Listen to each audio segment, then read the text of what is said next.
খামারে হঠাৎ একই অবস্থা। আমি আপনাদের গত ভিডিওতে বলছিলাম যে ২ দিন বাসায় ছিলাম না। তো ঠিক মতো ভিডিও ছাড়তে পারছিলাম না। তো ২ দিন পরে বাসায় এসে দেখি লিটারের অবস্থা একদম খারাপ। যেটা এই সময় মুরগির জন্য খুবই মানে খারাপ। কারণ এই সময় মুরগিগুলো ওয়েট দেবে। তো এই সময় যদি লিটার খারাপ থাকে তো কোনোভাবেই কিন্তু টাকা পাওয়া যাবে না, ওয়েট দিবে না। তো ওই পাশে আর এই পাশের মধ্যে পার্থক্য অবশ্যই দেখতে পাচ্ছেন। এই পাশে লিটার গুলো একবারেই নষ্ট হয়ে গেছে। তো আজকে আব্বার সাথে লেগে পড়ছি লিটার পরিষ্কার করবো। এবং যেগুলো ভিতরে রাখা যায় সেগুলো রাখবো, বাকিগুলো সব ফেলে দেবো একদম। মানে দোলা জাতীয় যেগুলো আছে। এপাশে লিটার গুলা অলরেডি পাল্টাই দিছি। তো ওই পাশে পাল্টানোর সময় ভাবলাম আপনাদের সাথে শেয়ার করি যে লিটারের অবস্থা কেমন ছিল আর এদিকে কেমন করছি।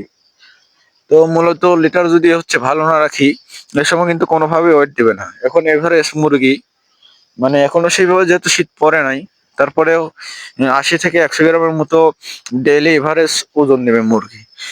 কিন্তু সেই ওজনটা রাখতে হলে অবশ্যই কিন্তু লিটার ভালো রাখতে হবে, বিশেষ করে ২৫ দিন থেকে মুরগি বিক্রি পর্যন্ত।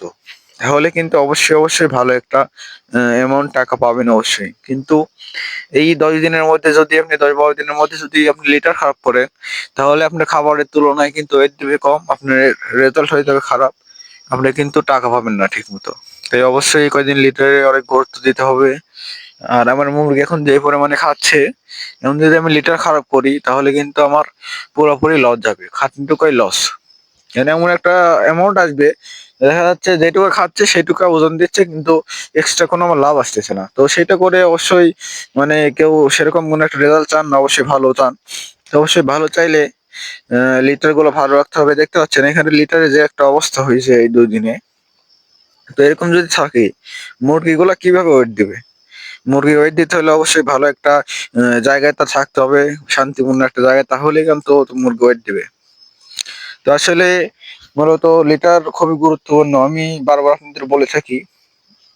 তো আজকে আমি প্র্যাকটিক্যালি দেখাই দিলাম যে লিটার খারাপ হলে মানে কেমন হয়। মুরগিগুলো এমনভাবে আছে মানে মনে হচ্ছে তারা একটা বিভ্রান্তির মধ্যে আছে। আর ওই পাশের মুরগিগুলা মানে খুব সুন্দরভাবে ছড়ায় ছিটে আছে, উঠতেছে, খাচ্ছে, আবার বসতেছে। কিন্তু এইগুলা মানে একটা বিভ্রান্তির মধ্যে থাকার কারণে এদের কিন্তু খুব একটা ওয়েট আসছে না। এই পাশে আর ওই পাশের মধ্যে ৫০ গ্রামের মতো একটা ডিফারেন্স তৈরি হয়েছে। তো অবশ্যই লিটারের দিকে সবাই মনোযোগ দিন, রেজাল্ট অবশ্যই ভালো হবে। আর একটা কথাই বলবো, যারা ভিডিওটা দেখছেন এখন পর্যন্ত, তো আপনাদের অনেক ধন্যবাদ। আর যদি চ্যানেলে নতুন হয়ে থাকেন অবশ্যই চ্যানেলটিকে সাবস্ক্রাইব করে রাখুন, কারণ সামনে এরকম গুরুত্বপূর্ণ ভিডিও এবং আমি আপনাদের বলছি যে এই চালানে কি পরিমাণে লাভ হয় এবং কি পরিমাণে খরচ সে সম্পর্কে মুরগি বিক্রির পরে একটা ভিডিও অবশ্যই শেয়ার করব। তো আশা করছি সবাই দেখতে পারবেন। তো সুপ্রিয় দর্শক, আজকের মতো এই ছিল। মূলত আমি সবকিছু আপনাদের সাথে শেয়ার করি, কোনো কিছু গোপন না রেখেই। তো সবাই তো মুরগি দেখতেই পাচ্ছেন।